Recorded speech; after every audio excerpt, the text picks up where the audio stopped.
England की महारानी Elizabeth ने एक बार एक अंग्रेज को इंडिया में भेजा। उसने कहा कि जाके देख के आओ कि भी जो इंडिया में कंट्री के बारे में मुझे आगे रिपोर्ट दो कि कैसा कंट्री इंडिया। उसने कहा ठीक है जी, चला जाता हूँ। वो अंग्रेज इंडिया आ गया। इंडिया आके वो घूमता घामता रहा, 2-3 महीने इधर उधर उसने देखा, वापस चला गया। वापस जाके फिर महारानी को मिला। महारानी ने कहा कि हाँ भाई, क्या हुआ, इंडिया में क्या देखा तूने। क्योंकि जो महारानी थी ना, वो सारे देशों में अपने बंदे भेजती रहती थी। आपको पता ही है, अंग्रेज़ों ने इसी तरीके से तो सारी दुनिया में राज करा है। क्योंकि अंग्रेज जो महारानी थी एलिजाबेथ, वो सारे जितने कंट्री थे, अफ्रीका, एशिया, चाहे सारे कंट्री के अंदर अपने बंदे भेज के वहाँ स्टडी करा लेते थे, फिर एकदम उस मुल्क के ऊपर कब्जा कर लेते थे। खैर इसी तरह इस अंग्रेज को इंडिया में भेजा गया।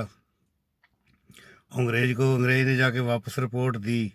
और रिपोर्ट के अंदर, हाँ, जब महारानी ने पूछा हाँ जी क्या देखा फिर, तो वो कहने लगा, कहता जी, ये कहता है हिंदुस्तान में एक चीज़ है। कहता लखनऊ में जाके जिस भी मैं टांगा चलाने वाले को पूछता था, वो तो वो सभी एक वही हर आदमी यही जवाब देता था कि हमारे बाप दादा नवाब थे।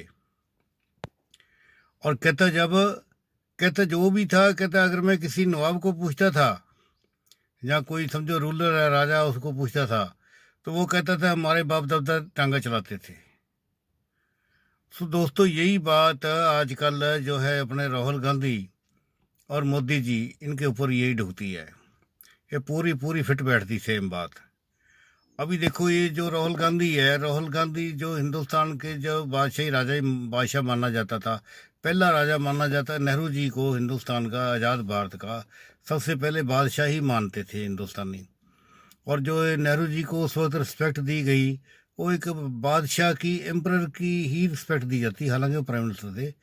तो उनका ये हो गया, उनका आगे बेटा लड़की हो गई, लड़की के बाद थर्ड जनरेशन आ गई। और ये कहा जाता है कि जो फोर्थ जनरेशन है वो डाउन जाती है। जो भी खानदान ऊपर जाते हैं, चार खानदानों, चौथा खानदान, पहला, दूजा, तीजा, चौथा, चौथे पे डाउन हो जाता है। अब नेहरू खानदान का ये जो चौथा वारस है, चौथी पीढ़ी है, यानी कि नेहरू जी हो गए, नंबर 2 पे इंदिरा जी आ गए, नंबर 3 पे राजीव गांधी, और ये राजीव गांधी का बेटा चौथा। और दूसरी तरफ देखो उनका भी हाल यही है। जो संजय गांधी था, संजय गांधी का जो लड़का है वरुण, उसका भी कोई आता पता नहीं कहाँ है कहाँ नहीं है। मतलब कि चौथी पीढ़ी पे आगे खानदान बिल्कुल डाउन चला जाता है। जब खानदान, कई खानदान तो फेल ही हो जाते हैं।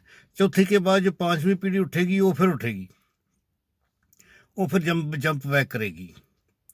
खैर चलो वही बात कर लेते हैं अभी राहुल गांधी की। और राहुल गांधी, देखो मैं बात कर रहा हूँ, उसी बात पे दोबारा वापस आ जाते हैं। अभी नौहर जो आनंद भवन था नेहरू जी का, बहुत बड़ा बंगला था। और इतना बड़ा बंगला था कि वो उन्होंने कांग्रेस को दान में दे दिया था, इतना बड़ा बंगला नेहरू जी ने। और सारी उम्र ये लोग तीन मूर्ति भवन में रहे। इनका जो जीवन है, जो पैदा हुए है ये राहुल गांधी का बाप भी राजीव गांधी के बाद इंदिरा। इंदिरा तो खैर चलो पहले की थी, आज़ादी से पहले से पैदा हो गई थी। 1919 में जन्म था इंदिरा गांधी का। तो ये कहने का मतलब ये सारे, अभी क्या है कि अभी ये चौथी पीढ़ी, ये डाउनफॉल चल रहा है। चौथी पीढ़ी पे देखो, ये राहुल गांधी जब से आया, सभी लोग कहते हैं ये बेवकूफ़ है।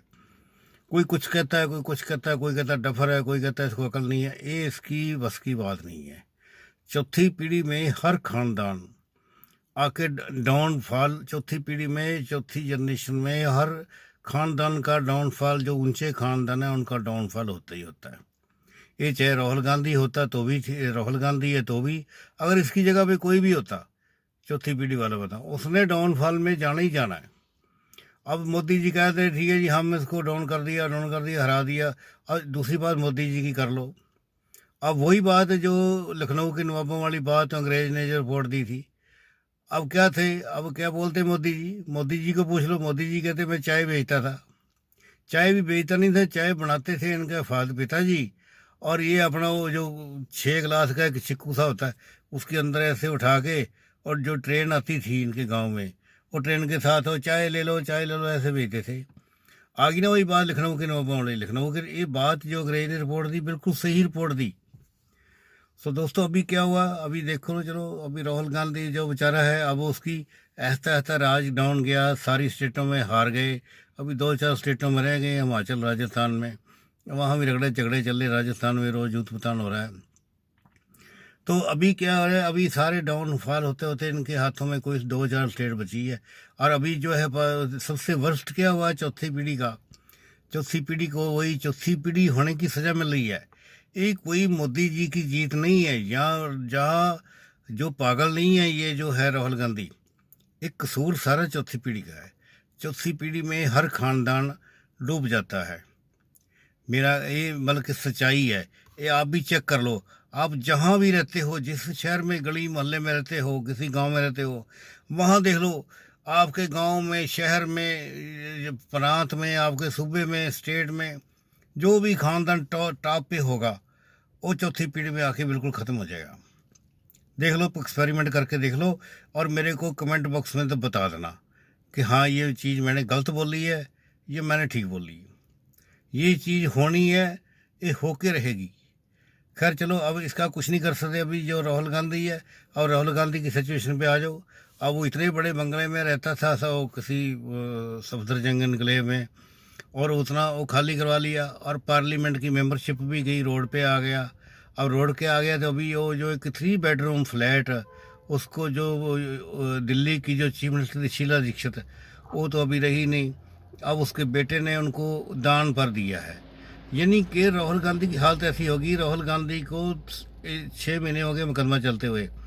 किसी भी इसके इसके अंदर इसके अंडर कांग्रेस के इतने बड़े बड़े नेता है, इसको बहुत बड़े बड़े बंगले दान में दे सकते हैं, लेकिन किसी की हिम्मत नहीं है। मोदी जी से डरते हैं सारे लोग कि अगर अगर हमने राहुल गांधी को अपना बंगला दिया तो क्या है कि मोदी जी हमारे हमारे को तंग करेंगे, हमारे पीछे ईडी लगा देंगे, ये कर देंगे, वो कर देंगे।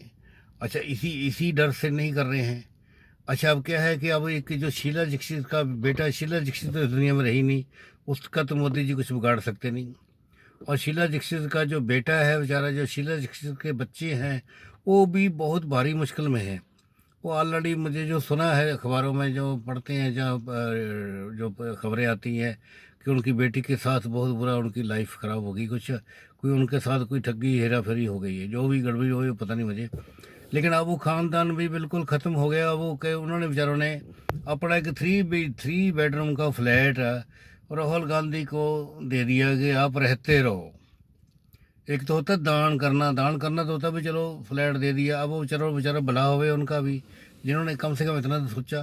नहीं तो बड़े बड़े जो अमीर है, बिलियनर है, जो इन्होंने बनाए हुए थे राहुल गांधी ने, इंदिरा गांधी ने, राजीव गांधी ने, सारे कांग्रेस के रूल के अंदर बड़े बड़े बिलियन, टाटा बिरला सारे थे। किसी ने आगे होके ये नहीं कहा कि राहुल भाई ये हमारा बंगला ले लो। और राहुल गांधी बेचारा दर दर के खाते फिर रहा है। अच्छा, वही बात ही आ गई, जो जिसका नाना, जिसका grand father, great grand father Hindustan का बादशाह था, प्राइम मिनिस्टर था, अब वो क्या है, अब वही मजदूरी कर रहा है और रोज़ वो एक्टिंग कर रहा है। देखो, आपने सभी ने देखा होगा, वो एक्टिंग कर रहा है। कभी वो कार मैकेनिक के पास जाके कार ठीक करने की कोशिश कर रहा है। यानी कि ये सब कुछ जो होनी है, वक्त का पहिया, ये सारा कुछ जो चौथी पीढ़ी का वक्त है उससे करवा रहा है। कभी वो ट्रक में बैठ के ट्रक ड्राइवर के साथ जा रहा है, कभी वो मजदूरी कर रहा है, कभी वो कुछ कर रहा है, ऐसे छोटे छोटे काम करता है, कोशिश करता है करने की।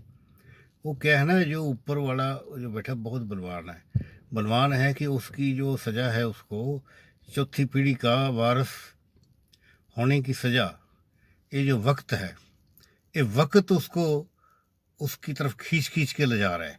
जो वक्त होता है ना, कहते हैं जब आदमी की किसी का, जब हमने किसी की चीज़ को गेन करना होता है, हम चाहे सो रहे हैं, चाहे कहीं कुछ भी कर रहे हैं, चाहे घर में बैठे मस्त बैठे हैं, चाहे कुछ भी, चाहे कोई बंदा बाहर बैठा है, उसको जो चीज़ मिलनी मिल जाती। जो चीज़ कहते हैं सियाना होके तो कोई बंदा कमाता नहीं, पागल होके कोई गवाता नहीं। इंदिरा राहुल गांधी को पागल तो है नहीं कि जो अपना राजपाट था उसको भी चलाना आता है भाई। लेकिन क्या है कि होता ही है दोस्तों, ये सारा कुछ मैं अभी देख रहा था, अभी मेरे माइंड में ये चीज़ आई, तो फिर मैंने कहा कि चलो मैं आपके साथ ये चीज़ शेयर कर लेता हूँ। क्योंकि कई लोग इसको, काफ़ी लोगों मेरे माइंड में ये दिमाग, मेरे दिमाग में ये घूम रहा था बात। फिर मेरे को अब बैठे बैठे ध्यान आया, फिर अच्छा आपको ये मेरे का जो मेरा कहना है चौथी पीढ़ी वाला, कि चौथी पीढ़ी डाउन जाती है, चौथी के बाद पांचवी पीढ़ी फिर उठेगी, वो फिर ऊपर ले जाएगी नेहरू खानदान को। देख लेना, नेहरू खानदान फिर दोबारा आ जाएगा ऊपर। खैर मेरे को किसी से कोई, किसी में पॉलिटिकल पार्टी का बंदा नहीं हूँ ना, मैं अपने जो सोचता हूँ मैं एक इंडिपेंडेंट तौर पे अपनी ये ओपिनियन दी है। अगर आपको इसकी वीडियो अच्छी लगे तो इसको लाइक कर देना भाई। तो अगर जो भी आपको, जैसे मैंने ये अपना विचार बताया कि मजदूर करने वाला बंदा प्राइम मिनिस्टर बन सकता है, और प्राइम मिनिस्टर का जो बच्चा है वो मजदूरी कर सकता है। ये राहुल गांधी और मोदी जी का आपने सिचुएशन देख ली, और देखी भी कैसे, जो महारानी को रिपोर्ट दी थी अंग्रेज ने, वो रिपोर्ट बिल्कुल सच्ची है कि नहीं है। तो चलो खैर बताना, और अगर चलो फिर आपने इसको अच्छी लगे तो कमेंट कर देना, नहीं है तो चलो जैसे भी है। अदरवाइज चैनल को तो सब्सक्राइब आप जिन्होंने नहीं करा है कर देना। तो दोस्तों आज की वीडियो में इतना ही। जय हिंद, जय भारत।